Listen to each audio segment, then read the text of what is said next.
Hartlike goeiemôre en baie welkom ook by vanoggend se erediens waar ons aanlyn ook inskakel en mag dit so wees dat die Here se goedheid ook vir jou omvangryk is.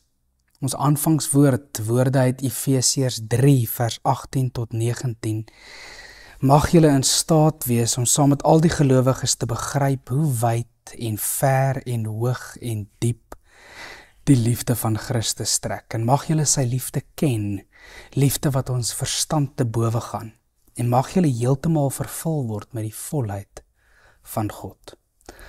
Geliefdes, ek groet julle in die naam van die Vader, hy wat ons Vader is en wat ons geroep het. Ek groet julle in die naam van die Seun, hy het ons verlos. En ek groet julle in die naam van die Heilige Gees, hy is met ons hier teenwoordig. Mag jy ook die nabyheid van die Here beleef. Ons reageer wanneer die Here ons groet. Wanneer iemand groet, dan groet ons gewoonlik terug. Daar is 'n reaksie. En ons reaksie is altyd lof. En ons sing lied 199 om ook lof aan die Here te bring.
Ons nader al hoe meer, ons beweeg uit die laaste gedeelte van die seisoen van die skepping, is ons besig om die seisoen van die volëinding te bereik.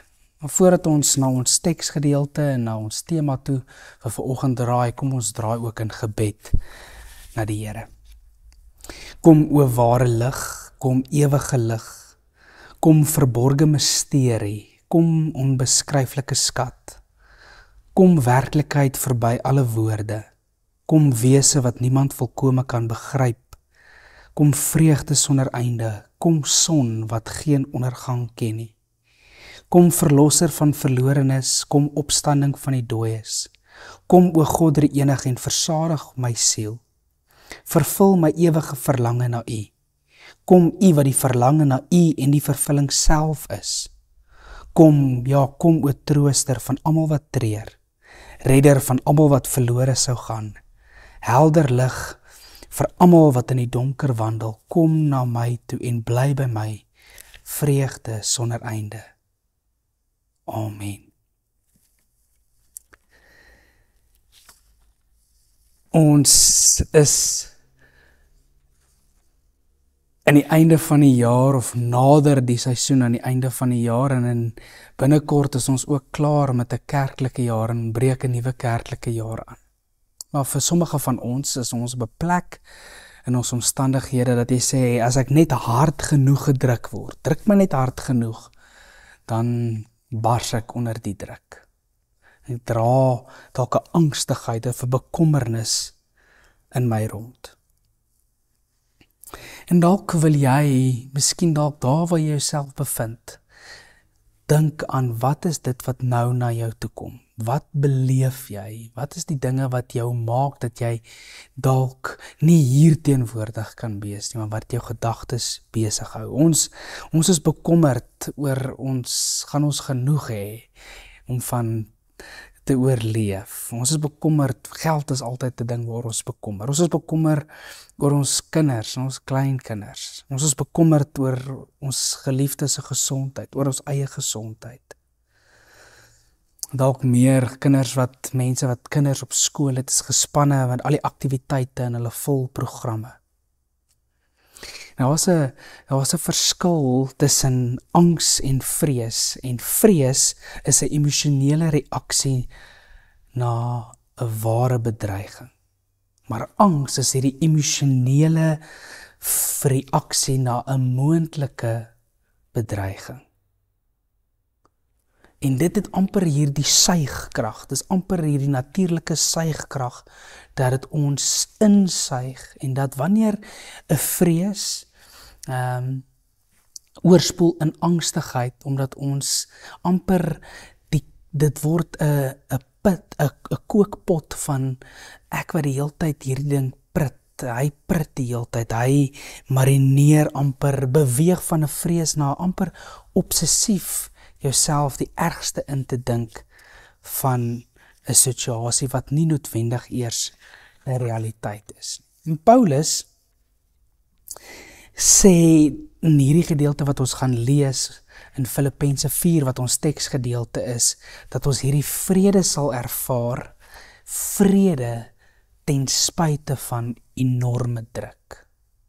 Hy skryf hierdie brief in die tronk, vanuit die tronk, en dis ook die blydskapsbrief wat hy vir hierdie gemeente skryf, dat daar amper 16 keer hierdie amper oproep is om bly te wees, wat hy in 'n drukkoker situasie skryf. Ons teksgedeelte is Filippense 4 vers 4 tot 9. Wees altyd bly in die Here, ek herhaal, wees bly, wees inskikkelik teenoor alle mense, die Here is naby.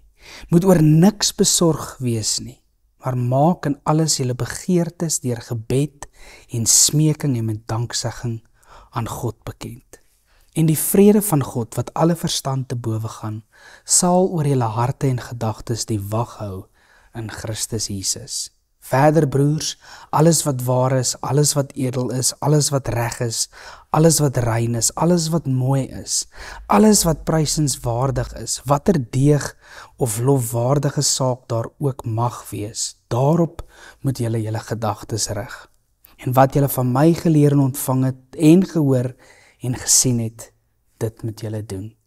En God wat vrede gee, sal by julle wees. Hy gee amper hierdie bevel, ek beveel julle, wees bly in die Here, baie belangrik. En hy herhaal dat ek herhaal, wees bly. En nie in sommige omstandighede nie, maar in alle omstandighede. En dan hierdie belofte, dat die vrede van God sal oor julle harte en gedagtes die wag hou. Ek wil graag saam met julle 'n bietjie gesels oor hoe lyk dit? Wat is die angstigheid, hierdie druk waarvan ek gepraat het in die begin? Watse bekommernisse dra jy in jouself rond? Hoe lank is daardie bekommernisse al deel van jou lewe? Vir hoe lank het jy dit eintlik saam met jou gedra? Bekommernis of vrees wat amper oorgegaan het in 'n obsessiewe angstigheid, dat jy amper nie daarvan los kan kom nie. En dan hierdie absolute, ongelooflike vrede, baie prakties skryf Paulus om vrede onder enorme druk te ervaar. Wat die Here sê, moet oor niks besorg wees nie, moenie bang wees nie. Ons marineer gewoonlik in hierdie goed dat die ergste gebeur. Ons brein, die amygdala, is die plek waar, dis die brein se alarmsisteem. En wanneer daar 'n gevaar afgetrigger word, as ek dit so kan stel, dan is daar die veg of vlug reaksie. Byvoorbeeld wanneer jy 'n bedreiging beleef, jy stap in die straat en daar kom 'n kwaai hond op jou afgestorm, jy reageer dadelik op daardie impuls van die bedreiging.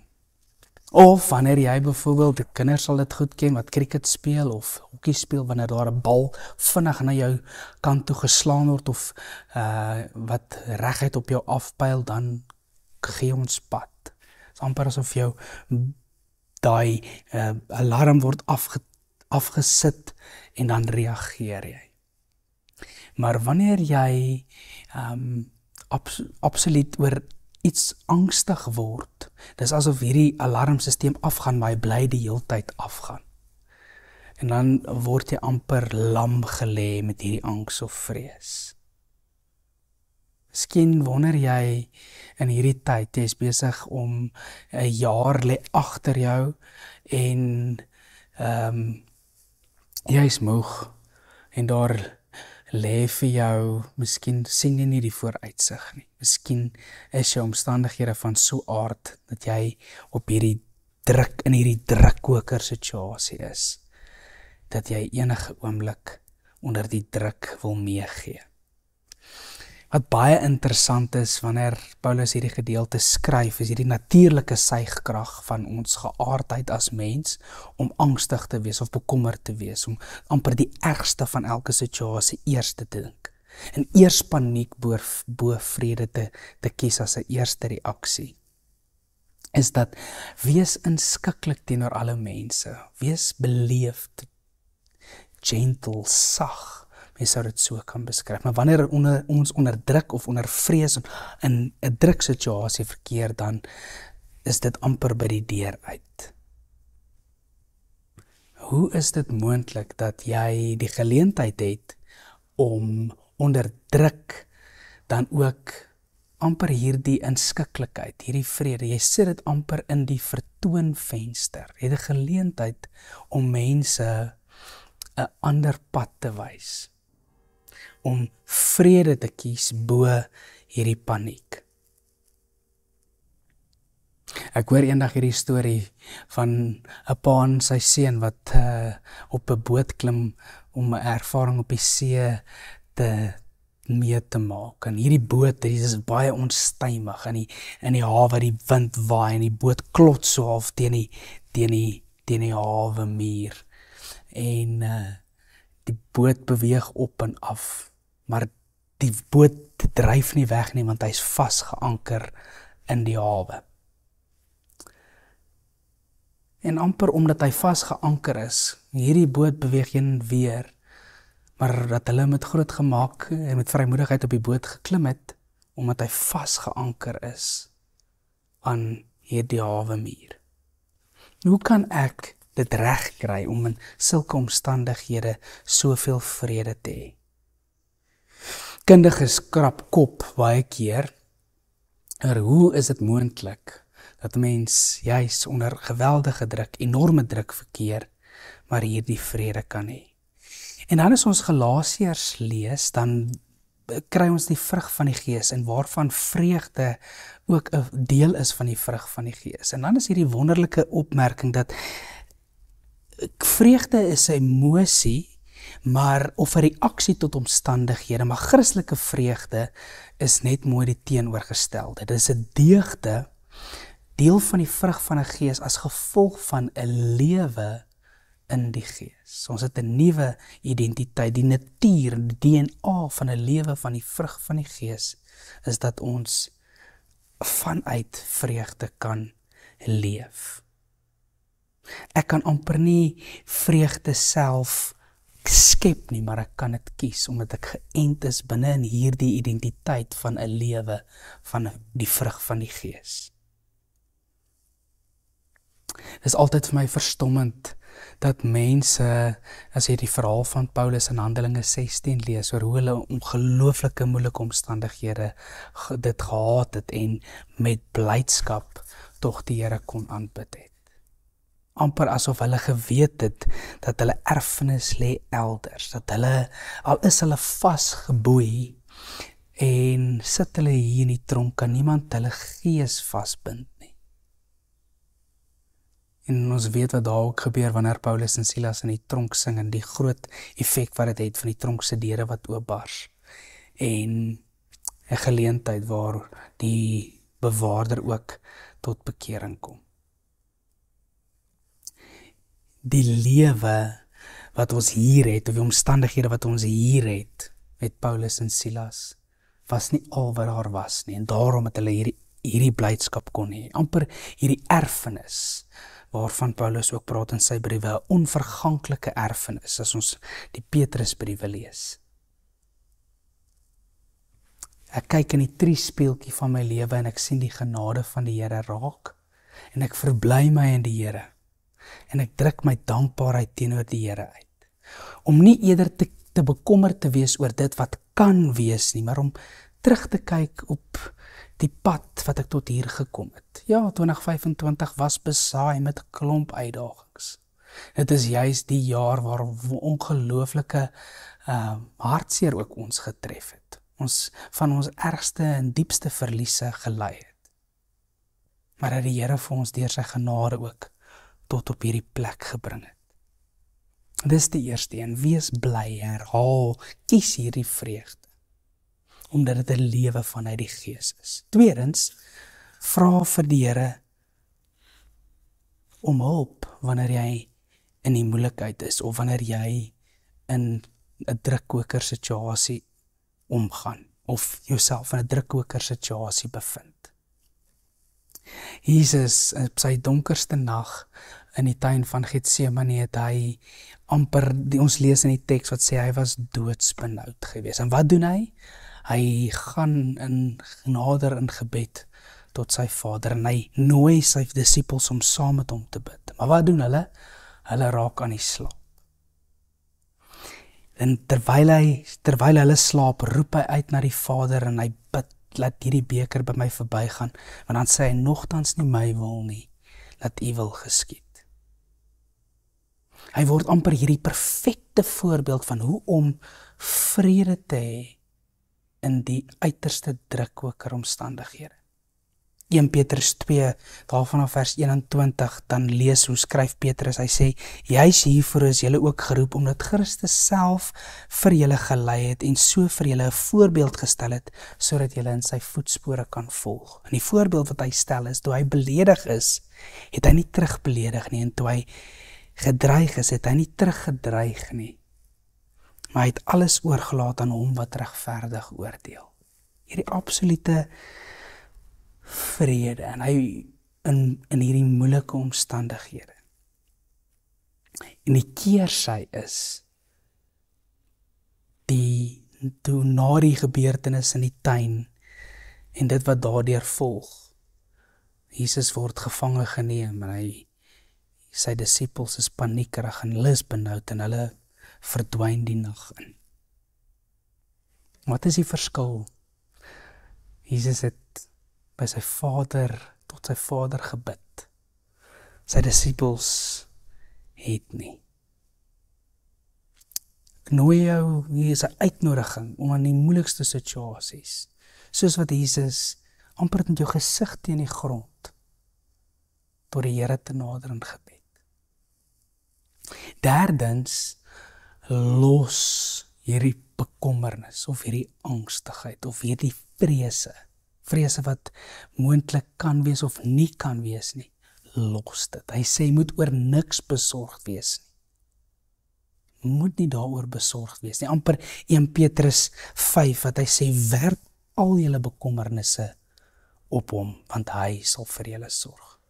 En om te werp is amper hierdie voorbeeld van om te gooi. Jy werp, ook wanneer ek dink aan die kinders wat altyd visvang op die gemeentekamp, hulle gooi hulle visstokke in die water.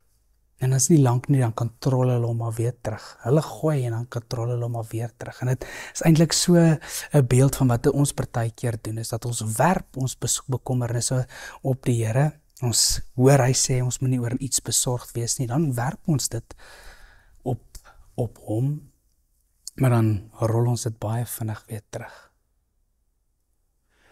Maar dit is eerder die beeld van 'n boodskap in 'n bottel, message in 'n bottle, wat jy werp in die see en hoop dat iemand hierdie noodkreet of hierdie boodskap sal kry. Dit laat my dink, klomp jare terug in 2005, was daar op die kuslyn van Costa Rica mense wat in 'n storm vasgekeer is en die bemanningslede het hulle agtergelaat. En een van hulle het hierdie idee gehad om 'n noodkreet in 'n bottel te sit en dit in die see te gooi. En 'n visserman het die boodskap ontdek en hulp is ontbied en die mense is gered. Amper so amper te goed om waar te wees veral. Maar wat daar gebeur is, die man wat dit gooi, hoop, trek dit nie weer terug nie, hoop dat dit gevind sal word. En amper daar lê daar soveel geloof amper in daai aksie van om jou bekommernisse op die Here te werp.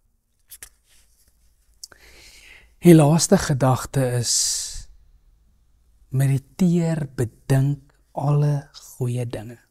Nou, wanneer ons gedagtes is baie keer baie kragtig, en ek wil die beeld gebruik van 'n lugverkeerbeheertoring, dat daar op Johannesburg, op OR Tambo lughawe, geen vliegtuig sal opstyg of land sonder die groen lig van die persoon of persone wat in die beheertoring sit nie. Is dat jy eintlik so 'n posisie inneem, dat jy beheer neem van die goeders, die gedagtes, van die angse, en vir die angse en die vrese gee jy nie plek om te kom land of om op te styg in jou lewe nie.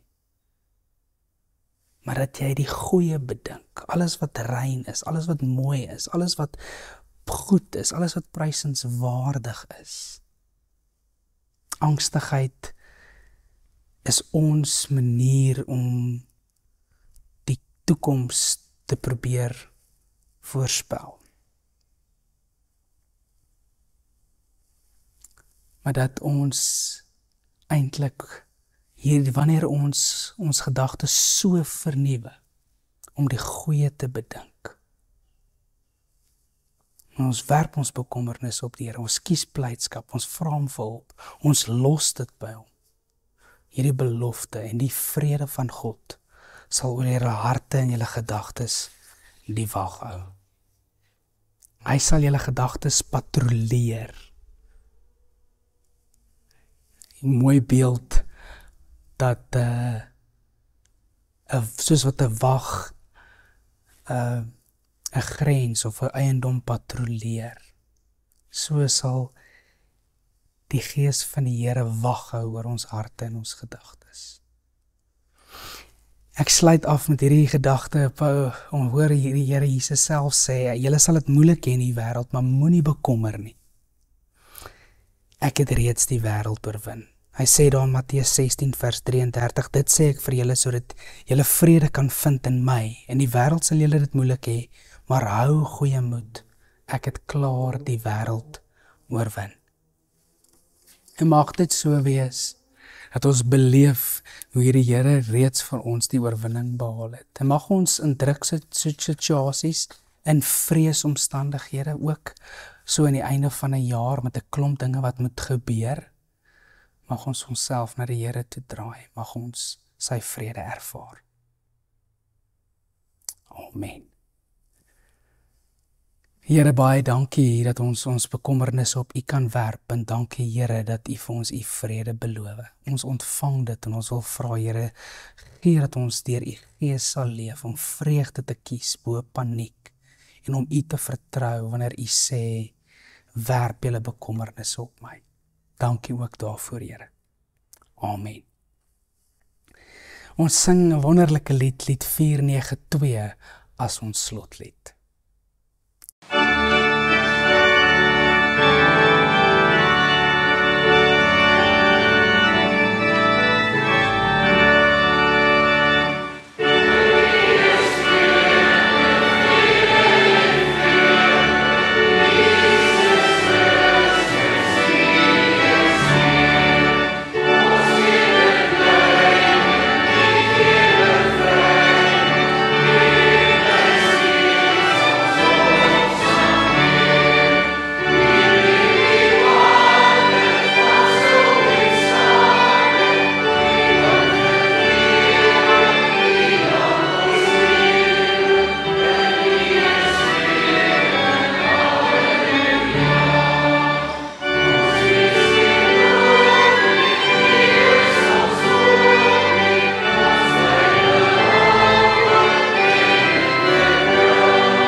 Vriende, ontvang dan ook so die seën van die Here. Mag die vrede van God, wat alle verstand te bowe gaan, oor julle harte en oor julle gedagtes die wag hou in Christus Jesus, nou, maar ook in ewigheid. Amen.